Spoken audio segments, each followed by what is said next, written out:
बिस्मिल्लाहिर्रहमानिर्रहीम। बोलते कालम के साथ मैं आमिर रज़ा ख़ान। और इस वक्त पूरी दुनिया में एक बात का शोर मचाया जा रहा है कि अमेरिका इल्लीगल इमिग्रेंट्स को अपने मुल्क से निकाल रहा है और उसकी गिरफ़्तार कर रहा है। कल भी भारत के अंदर 104 इल्लीगल अफराद जो कि गैर कानूनी तौर पर दाखिल हुए थे अमेरिका में, उनको एक फ़ौजी जहाज़ के अंदर हथकड़ियाँ डालकर, बेड़ियाँ डालकर भिजवाया गया वापस। और उनकी जो दास्तान सुनी गई है, आज जो सुनाई उन्होंने दास्तान, वहाँ के मीडिया को वो रोंगटे खड़े कर देने के लिए काफ़ी है। लेकिन मेरा ये आज का मौजू नहीं है। हाँ, इसका मैं ज़िक्र ज़रूर करूँगा कि उनकी दास्तान के अंदर और पाकिस्तान से जो गैर कानूनी तौर पर अमेरिका में बैठे हुए लोग हैं, उनमें क्या मुमासलत है, क्या वो एक जैसे हालात से गुजर कर अमेरिका पहुँचे थे और क्या ऐसे ही हालात में वो वापस आएंगे। इस वक्त 7200 के करीब लोग जो हैं गिरफ़्तार हो चुके हैं और इनमें पाकिस्तानियों की भी बड़ी तादाद मौजूद है जिनको अब डिपोर्ट किया जाना है। फ़िलहाल उन पर वहाँ के कानून के मुताबिक उनको कुछ ऐसे जगहों पर रखा गया है जो जेल नुमा जगह समझ लें, जहाँ पर उनको रखा गया है, जहाँ पर उनको खाने पीने का सामान या फ़राहम किया जा रहा है। लेकिन ये बात 7200 तक नहीं रुकनी है, ये बात लाखों में जानी है कि डोनाल्ड ट्रंप एक पॉलिसी अनाउंस कर चुके हैं कि जो गैर कानूनी तौर पर अमेरिका में दाखिल होगा उसको वापस उसके मुल्क में भिजवाया जाएगा और उसको मुजरम डिक्लेयर किया जाएगा और आइंदा 5 साल के लिए वो किसी दूसरे मुल्क में नहीं जा सकेगा। ये बहुत बड़ी पॉलिसी है जिसका जो है इतलाक़ कर दिया गया है और इसमें अमेरिका के साथ साथ यूरोप भी शामिल है। यानी जो अमेरिका से डिपोर्ट होकर आएगा वो दोबारा यूरोप भी नहीं जा सकेगा। उसका पासपोर्ट इंटरनेशनल रूल्स के मुताबिक 5 साल के लिए जो है पाबंद कर दिया जाएगा, वो किसी दूसरे मुल्क के लिए ट्रैवल नहीं कर पाएगा। ये बहुत बड़ा कानून है जिसका इतलाक़ हो गया है और 104 हिंदुस्तानियों का जहाज़ जो है वो पहुंच गया है। और इसी तरह कोलंबिया से जो लोग कुछ लोग थे उनको भी पहुंचा दिया गया है। जो दास्तान सुनने में आ रही है उन लोगों के कि हमारी आंखों पर पट्टियां बांधी गई, ले जाया गया, रखा गया, धक्के दिए गए, हथकड़ियाँ पहनाई गई, बेड़ियाँ पहनाई गई और जब त्यारा अमृतसर के एयरपोर्ट पे उतरा तो उन्हें पता चला कि वो भारत पहुंच चुके हैं। इससे पहले उनको बिल्कुल इस बात का पता नहीं चला कि उनकी उड़ान इस फ़ौजी त्यारे के अंदर कहाँ तक है। वो इस वक्त भारतीय असम्बली के अंदर इस पर बहुत शोर और ववेला है और वहाँ के जो वज़ीर ख़ारजा हैं उनसे कहा जा रहा है कि अमेरिका को अपना एहतजाज जो है रिकॉर्ड कराएं कि भारतीयों के साथ अच्छा सलूक नहीं किया है। लेकिन उन्होंने भी साफ असम्बली में खड़े होकर जयशंकर ने ये कह दिया कि भारतीय इल्लीगल थे। तो वो पाकिस्तानी जो इस वक्त अमेरिका में इल्लीगल हैं उन पर खौफ छाया हुआ है और वो यहाँ से बहुत कुछ बेच कर उन्होंने अपने किसी एजेंट के ज़रिए या किसी और रास्ते से कुछ लीगल वे से भी है। जैसे आप एजुकेशन के लिए वीज़ा हासिल करते हैं लेकिन आप एजुकेशन के लिए नहीं, कमाई के लिए वहाँ जाते हैं। अब बारी उन लोगों की आने वाली है। ये बड़ी खौफनाक सूरत हाल है कि पाकिस्तान में रेमिटेंस के नाम पर जो तारकीन वतन है बड़ी रकम बेचते हैं और ये सिर्फ पाकिस्तान में नहीं, थर्ड वर्ल्ड के तमाम ममालिक जिनमें बांग्लादेश, श्रीलंका, इंडिया, अफ़गानिस्तान भी शामिल है, वो भी उसमें जो है अच्छा खासा ज़र मुबादला जो है इन ममालिक को रेमिटेंस की सूरत में आता है और इसका बड़ा हिस्सा अमेरिका से आता है जहाँ कमाई ही डॉलर्स में होती है।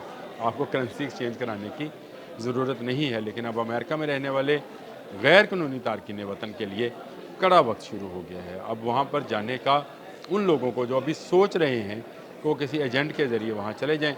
मैं आपको बताऊँ जो भारत का जहाज़ 104 का जहाज़ आया है ये सारे का सारा पंजाबियों से भरा हुआ था। कोई 31 गुजरात के थे, कोई 38 हरियाणा के थे, कोई 16 जो थे उनमें सिर्फ पंजाब लिखा हुआ है। ये सारे वो पंजाबी हैं जिन्होंने एजेंट्स को लाखों रुपए दिया। जो स्टोरीज़ आई बाहर, जसपाल सिंह एक बच्चे का जिक्र है जिसने 48 लाख इंडियंस दिए। तो पाकिस्तानी रुपयों में आप इसको करोड़, सवा करोड़ के करीब समझें, 1 करोड़ 25 लाख के करीब अमेरिका जाने के लिए। और जिस हालात में से गुजर कर वो गया, जिस तरह उसको ले जाया गया, पहले इटली गया, इटली से फिर वो कोलंबिया गया, कोलंबिया के जंगलों में से उसको गुजारा गया जहाँ उसने बहुत सारी लाशें देखी। एक पूरी स्टोरी, एक पूरा स्क्रिप्ट जो है इस पर लिखा जा सकता है और इस पर बहुत लंबी बात की जा सकती है।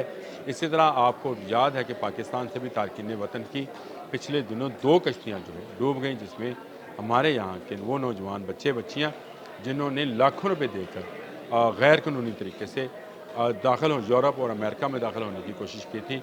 उनकी कश्ती को एजेंट्स ने डुबो दिया, पकड़े जाने के डर से एजेंट्स ने डुबो दिया, क्योंकि ख़ुद उनके पास उसका मुतबादल मौजूद होता है। तेज़ बोट्स होती हैं जो उनके साथ साथ सफ़र करती हैं और उसमें बैठकर वो निकल जाते हैं। तो ये एक बड़ी डेवलपमेंट है कि अब अमेरिका ने बाकायदा स्क्रूटनाइज़ करना शुरू कर दिया। और मैं आपको एक ख़बर इसमें और देने जा रहा हूँ कि इसमें पाकिस्तान के नाम पर वो अफ़गानी जिन्होंने यहाँ से इलीगल तरीके से पासपोर्ट और शनाख्ती कार्ड बनवाए थे, वो भी पकड़े जाएंगे, क्योंकि उनके पास भी कोई ऐसी चीज़ या ऐसा डॉक्यूमेंट नहीं होना कि वो अब मज़ीद रह सकें। ये बहुत सारे लोग जो थे वो पाकिस्तान का नाम बदनाम भी कर रहे थे और दुनिया भर में पाकिस्तानियों के लिए मुश्किलात भी पैदा कर रहे थे।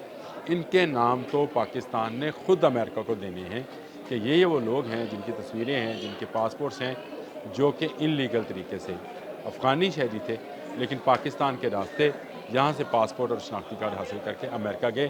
तो याद रखिए, ये बहुत ही ऐसा लम्हा है जब आपको सोचकर फ़ैसला करना है। आप अपने मुल्क की आधी रोटी खा लें, आप अपने मुल्क में रहकर कोई काम धंधा, कोई मेहनत मजदूरी कर लें, लेकिन ये बाहर का ख्वाब देखना अब बंद हो गया है। अमेरिका ट्रेंड सेटर है पूरी दुनिया के अंदर किसी भी कानून का। अगर अमेरिका में ये कानून बन गया है कि गैर कानूनी तारकीन वतन को निकाला जाए, और अमेरिका को कहा ही तारकीन वतन का वतन है, क्योंकि कहते हैं कि यहाँ पर सब माइग्रेटेड हैं और डोनाल्ड ट्रंप भी माइग्रेटेड नस्ल से है। यहाँ पे तो रेड इंडियंस थे जिनकी अब नस्ल मदूम हो चुकी है, यानी चंद एक रह गए होंगे, बाकी अगर रह गए कोलंबिया की किसी साइड पर अगर बैठे हुए तो होंगे, बाकी तो अमेरिकन सारा इमिग्रेंट्स का मुल्क है। अब उस इमिग्रेंट्स के कंट्री के अंदर ये कानून पहले मौजूद था कि जो अमेरिका में उतरा वो अमरीकी शहरी है, ये ख़त्म हो चुका। और इसी ट्रेंड को देखते हुए यूरोप के बाकी ममालिक जो कि अमेरिका की ट्रेंड को फॉलो करते हैं, वही जो हैं इसको दोबारा इस कानून को भी फॉलो करेंगे और गैर कानूनी तारकीन वतन को, जिनको पहले असाइलम हाउसेस में रखा जाता था, उनको उठाकर बाहर निकालेंगे। ट्रंप ने इलेक्शन से पहले ये ऐलान किया था कि अब असाइलम हाउस नहीं, अब गुआंतानामो बे में जाएंगे। जो इंडियंस वापस आए हैं वो बताते हैं कि हमें कहाँ रखा गया हमें नहीं पता, आंखों पर पट्टियाँ बांध कर ले जाया गया था और खाने को बहुत महदूद सामान दिया जाता था, धक्के भी मारे, खैर मारा भी होगा, तशद्दुद भी किया होगा, लेकिन उनके लिए तो ये मुजरम है। तो आप मुजरम बनने से बेहतर है कि आप अपने कंट्री के अंदर, अपने मुल्क के अंदर रहते हुए यहाँ कोई रोज़गार तलाश करें, यहाँ कोई ऐसा सिलसिला बनाएं कि आप जो लाखों रुपए एजेंट्स को देते हैं उसी लाखों रुपए से को कारोबार करें। अल्लाह रिस्क देने वाला है, अमेरिका नहीं। आज के लिए इतना ही। अल्लाह।